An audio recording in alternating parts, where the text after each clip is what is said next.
नमस्कार, मैं हूं दीपक यादव। मध्य प्रदेश में चुनावी साल आ चुका है और हम निकल पड़े हैं प्रत्येक विधानसभा में देखने की जनता के क्या मुद्दे थे, कितने मुद्दे पूरे हुए हैं, सरकार ने कितने वादे पूरे किए हैं, विधायक की यहां पर क्या कार्यशैली रही है। हम मौजूद हैं मध्य प्रदेश की धार्मिक नगरी उज्जैन में और यहाँ की विधानसभा उज्जैन दक्षिण में यहाँ के मौजूदा विधायक हैं मोहन यादव, जो कि प्रदेश में उच्च शिक्षा मंत्री भी हैं। और हम जिस इलाके में हैं, ये शहर का हृदय स्थल कहलाता है, फ्रीगंज इलाका, और यहाँ पर हमारी चौपाल सची हुई है। और हम जानने की कोशिश करेंगे कि उज्जैन दक्षिण में आखिर ऐसे कौन से मुद्दे थे और कैसे काम हुए हैं। यहाँ की जनता है, उन्हीं से सीधे पूछते हैं। सर, उज्जैन दक्षिण की हम बात करें, पिछले सालों के दौरान कितना विकास हुआ है, ऐसे कौन से मुद्दे थे जो पूरे हो चुके हैं वो और कौन से अधूरे हैं? देखिए, उज्जैन बाबा महाकाल की नगरी है और यहाँ पर जिस प्रकार के विकास कार्य जो दक्षिण की अगर आप बात कर रहे हैं तो दक्षिण की तरह इतना विकास नहीं हुआ, क्योंकि शिक्षा के क्षेत्र में आज भी हम यहाँ पर कमज़ोर हैं। यहाँ के बच्चों को एजुकेशन के लिए बाहर जाना पड़ता है, तो सबसे बड़ा मुद्दा कि शिक्षा और स्वास्थ्य का होता है, वो आज भी अधूरा है। जो मेडिकल का काम जो आना चाहिए था वो भी अभी अधूरा पड़ा हुआ है। हाँ, ये है ज़रूर है कि महाकाल लोक का एक अच्छा उज्जैन में काम हुआ है। बाकी बहुत सारे सड़कें तो आप स्वयं भी देखें, अभी यहाँ की जो फ्रीगंज की जो टाटा कंपनी ने पूरा क्षेत्र को उखाड़ रखा है, तो कहीं ना कहीं ये देखा जाता है कि जो मूलभूत सुविधाएं हैं वो कहीं ना कहीं कमज़ोर जरूर रही है। आपके जो विधायक है उच्च शिक्षा मंत्री भी, और आप शिक्षा को लेकर ही बात कर रहे हैं, उन्हीं की विधानसभा में शिक्षा को लेकर कोई काम नहीं हुआ? नहीं, शिक्षा को लेकर मैं बात कह रहा हूँ आपको कि जो मेडिकल से जो है लोग MBBS करने के लिए यूक्रेन और बाहर जा रहे हैं, तो मध्य प्रदेश एक अच्छी जगह टॉपिक है जहाँ की राजनीति कहा जाता है कि पूरे भारत की राजनीति यहाँ से शुरू होती है। पर हम शिक्षा के लिए फिर भी यहाँ कमज़ोर है। क्या मेडिकल बड़े बड़े सेंटर नहीं खुलना चाहिए? हॉस्पिटलों के लिए आपने देखा है कि 2 साल पहले कैसी आपदा आई थी, तो कहीं ना कहीं हम फिर भी कमज़ोर हैं यहाँ पर। सर, कैसा देखते हैं आप पूरे कार्यकाल को आपके मौजूदा विधायक के? देखिए, विधायक ये जो उनका क्षेत्र है ना, ये आधा ग्रामीण में है, आधा शहर में है। शहरी हिस्सा जो इसका है वो पहले से ही काफ़ी डेवलप है, इसलिए इंफ्रास्ट्रक्चर का जो डेवलपमेंट है वो काफ़ी पहले से है। उसका कोई खास उनके विधायक के कार्यकाल से लेना देना नहीं है, चूँकि वो उच्च शिक्षा मंत्री हैं।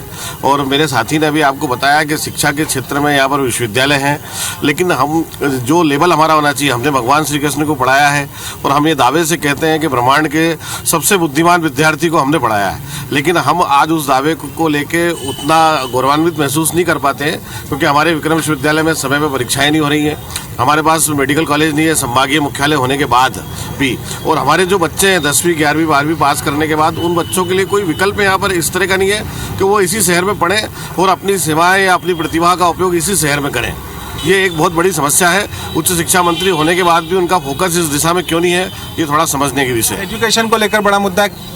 उज्जैन दक्षिण की हम बात करें, ऐसे कौन से मुद्दे लगते हैं आपको, कौन सी कमियां लगती हैं कभी पूरी नहीं हुई है? सबसे मेन तो जैसे कि हमारे शहर की साफ सफाई है और एक भ्रष्टाचार है, क्योंकि भ्रष्टाचार एक ऐसी चीज़ है कि जो कि ना अभी सभी विभागों में होता है। जैसे कि अभी स्वास्थ्य विभाग की जैसे सर ने बात की है, तो अगर वहाँ पे भी अगर नॉर्मल एक छोटी सी बात करें कि डिलीवरी का भी अगर कुछ वहाँ पे केस रहता है, तो वो गवर्नमेंट वाले क्या करते हैं कि वो वहाँ से रिश्वत लेके डायरेक्ट प्राइवेट में भेज देते हैं। तो सबसे मेन मुद्दा तो यहाँ पे भ्रष्टाचार का है। और साफ सफाई का भी देखे जाए तो हर जैसे छोटी मोटी जो कॉलोनियाज हैं वहाँ पे भी मतलब गंदगी इतनी रहती है। अब जब यहाँ पे कोई बड़ा नेता वगैरह कोई आता है तभी यहाँ पे साफ सफाई वगैरह होती है, उसके अलावा कभी होता नहीं है। विधानसभा दक्षिण की हम बात कर रहे हैं, यहाँ से 2 बार के विधायक है मोहन यादव। कौन सी मूलभूत सुविधाएं अभी भी आपको लगती है कि पूरी नहीं हो पाई है? नहीं, हुई कौन सी है आप ही बता दीजिए कि हुई कौन सी है। उज्जैन में जो आज चीज़ दी जा रही है वो 30-40 साल पहले आनी थी। उज्जैन को जो चीज़ चाहिए वो उसको 50 साल बाद मिलती है और लोग बोलते हैं हम सौगात दे रहे हैं। तो सौगात काहे की दे रहे हो? टैक्स तो आप हमसे ले रहे हो, सौगात काहे की दे रहे हो? बिना मांग के आप जो है स्टेडियम बना रहे हो, बिना मांग के आप ब्रिज बना रहे हो। शहीद पार्क फ्रीगंज का कोई पैरेलल ब्रिज नहीं है, गदा पुलिया पर कोई अंडरपास नहीं है, उज्जैन में मेडिकल कॉलेज नहीं है, उज्जैन में जो है एग्रीकल्चर यूनिवर्सिटी नहीं है, उज्जैन में कोई भी एजुकेशन के मामले में, इंडस्ट्री के मामले में, बेसिक इंफ्रास्ट्रक्चर के मामले में जो आप काम देख रहे हैं ये नेता और अधिकारियों ने अपने हिसाब से बनाया है, ये जनता की मांग पर नहीं बनाया है। जो ही बातें हो रही है, कोई महाकाल लोक की बात करें, आप महाकाल लोक की चर्चा करना चाहेंगे मुझसे, तो महाकाल लोक भी जो है बिना प्लानिंग के बनाया गया है। प्लानिंग के बनाया होता तो लोगों को परेशानियां नहीं आती। उज्जैन से बड़े बड़े जनप्रतिनिधि रहे, बड़े पदों पे रहे, लेकिन आज भी उज्जैन दक्षिण विकास से अछूता है, ऐसा क्यों? जी हाँ, निश्चित तौर पर अभी हम विकास की बात करें तो कुछ विकास जो शुरू हुए हैं वे अब शुरू हुए हैं, अब उन्हें अमली जामा पहनाया जा रहा है। जैसे अभी तक वर्षों से यहाँ पर मेडिकल कॉलेज नहीं था, पर अब मेडिकल कॉलेज की सौगात मिली है। हालांकि सवाल यही खड़ा हो रहा है कि यह मेडिकल कॉलेज कब तैयार होगा, कौन सी जगह होगा, ये भी अभी बड़े सवाल हैं। जो फैक्ट्रियाँ लग रही है उन्हें जो एक समय सीमा दी गई थी कि 1 साल में कंप्लीट होगी, बन के तैयार हो जाएगी, इतने समय बाद रोजगार शुरू हो जाएगा। जरूर यहाँ पर भूमि पूजन हुआ, पर वो भूमि पूजन ही रहा है, अभी तक कोई बड़ा विकास नहीं हो पाया।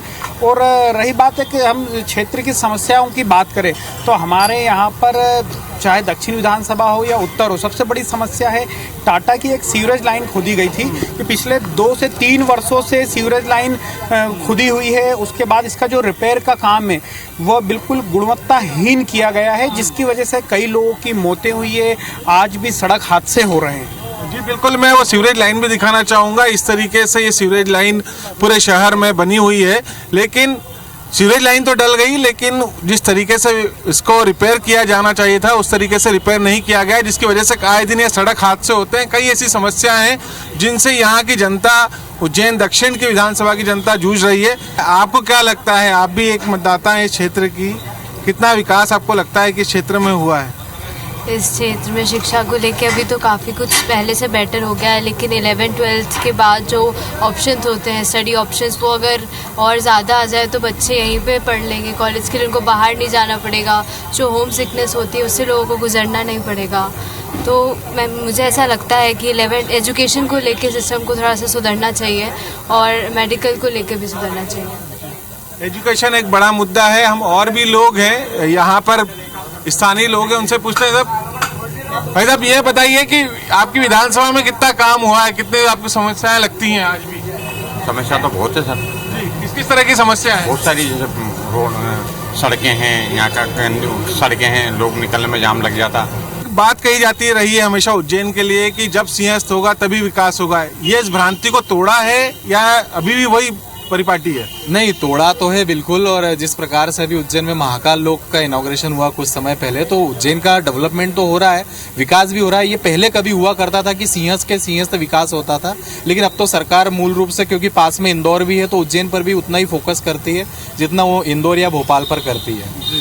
तो सर 2027 में फिर से सिंहस्थ कितना तैयार लगता है आपको उज्जैन दक्षिण? तैयारी तो चल रही है काफ़ी, मगर सबसे मेन चीज़ जो ये सीवरेज लाइन डली है, इस सीवरेज लाइन में, इससे सीवरेज लाइन के कारण कम से कम 3 से 4 लोगों की मौत हो चुकी है। अच्छे अच्छे मेन रोड उखाड़ दिए गए, मगर अभी तक कोई जनप्रतिनिधि, कोई नेता, कोई अधिकारी कोई सूझ नहीं ले रहा। जनता का हित होना जरूरी है, जनता का हित होना जरूरी है। और ये सब जानते हैं कि ये 12 वर्ष में एक बार यहाँ पर कुंभ लगता है। तो आप देखिए कि जब ये कुंभ लगता है, प्रशासन को मालूम है कहीं सिंहस्थ जैसी जगह में कॉलोनी कट गई है, तो कहीं न कहीं ये राजनीतिक संरक्षक होता है, बिगर उनसे नहीं काट सकते। उज्जैन दक्षिण में विकास की गंगा बहाने की बात कही जाती है, काम भी आते हैं, टेंडर भी होते हैं, भूमि पूजन भी होता है, लेकिन एग्जीक्यूट नहीं हो पाते। और यहाँ पे जिस तरीके से समस्या निकल कर आई है, प्रमुख रूप से जो समस्या है वो ट्रैफिक की है, एजुकेशन की है और मेडिकल फैसिलिटीज की है।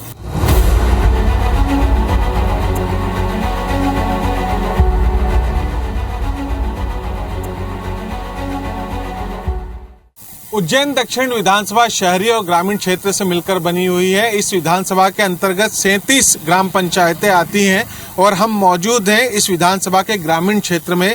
चिंतामण दवासिया ग्राम पंचायत है, यहाँ पर हमारी जन चौपाल सजी हुई है। हम यहीं पर जानने की कोशिश करते हैं कि इस विधानसभा में कितना काम हुआ है। आप पिछले कार्यकाल को देखें तो कैसा देखते हैं, कितना विकास हुआ है या नहीं हुआ है? देखिए, विकास तो हुआ है। जो इस मामले में कि किसानों को क्या चाहिए, किसानों को पानी चाहिए, पानी की सुविधा मिली है और सरकार से जो मूलभूत सुविधा है, जो बाकी सब चीज़ तो मिल रही है। जो बेसिक चीज़ है रोड का, जो कोई गांव से गांव, सारे गांव एक पक्के रोड से, कम एक पक्के रोड से तो जुड़ गया है। लेकिन उसके बावजूद ये जो मुख्य मार्ग है, अभी उसका टेंडरिंग प्रोसेस कंप्लीट हुई है। वो कोई आपत्ति लगी है पास वाले तालोद गांव वालों ने, उसकी वजह से रुका हुआ है। डबल सीसी रोड ये बहुत बड़ी सौगात है, क्योंकि दक्षिण के जितने भी गांव हैं, प्रमुख गांव, वो इससे जुड़ जाएंगे। बीच में है ये। आपके यहाँ के जो विधायक हैं, 2 बार के विधायक है मोहन यादव, जो प्रदेश में उच्च शिक्षा मंत्री भी हैं, हम शहरी क्षेत्र के बाद ग्रामीण क्षेत्र की बात करें तो ऐसी मूलभूत सुविधाओं में क्या क्या बढ़ोतरी हुई है या नहीं हुई है? नहीं, बढ़ोतरी तो बहुत कुछ हो रही है और अभी हमारे यहाँ पानी की जरूरत है। नर्मदा लाइन यहाँ से निकली हुई है तो गांव में पंचायत से उसको जोड़ना बहुत जरूरी है, वो अभी नहीं हुआ है। तो निवेदन है कि वो जुड़ जाए, टंकी जुड़ जाए। क्या पानी के टंकियां नहीं जुड़ पा रही? नर्मदा की जो लाइन आई हुई है नहर, उससे ये पंचायत की टंकी जुड़ जाए तो पूरे गांव में नल जल योजना अच्छी हो जाएगी। उसमें हो जाती है जी। आप क्या कहेंगे? हम सर हमारी मांग ये है कि मुख्यमंत्री खेत सड़क योजना पे जो प्रतिबंध लगा हुआ है वो हटाया जाए। तो हमारे खेतों में जाने के लिए रास्ते बहुत बिगड़े हुए हैं, तो वो रास्ते कभी बन सके। करीबन 3-4 रोड गांव में, उससे खेतों में जाने के लिए किसान बहुत परेशान होते हैं। बारिश में भी बहुत परेशानी होती है। तो वो कभी सरकार ने जो प्रतिबंध लगा रखा है, तो सरकार अगर प्रतिबंध हटाने में समर्थ रहे तो किसानों को सहायता मिलेगी। किसानों को यहाँ पे जो मूलभूत सुविधाएं है, सड़क की एक बड़ी दिक्कत आई है। नर्मदा लाइन पहुंच चुकी है लेकिन टंकी से पानी जुड़ नहीं पाया, कुछ समय की देरी हो रही है। खेत सड़क योजना को लेकर यहाँ पर लोगों की मांग है, आवास योजना को लेकर जरूर बात कही गई है और निश्चित तौर पर उज्जैन दक्षिण विधानसभा का जो ग्रामीण क्षेत्र है वहां पर कुछ एक समस्या आप देखना होगा कि यहाँ की जनता आगामी चुनाव में क्या फैसला लेती है, लेकिन कुछ बुनियादी सुविधाएं अभी भी इस क्षेत्र के लिए अधूरी है। कैमरा पर्सन नंदन के साथ दीपक यादव, IBC 24 उज्जैन।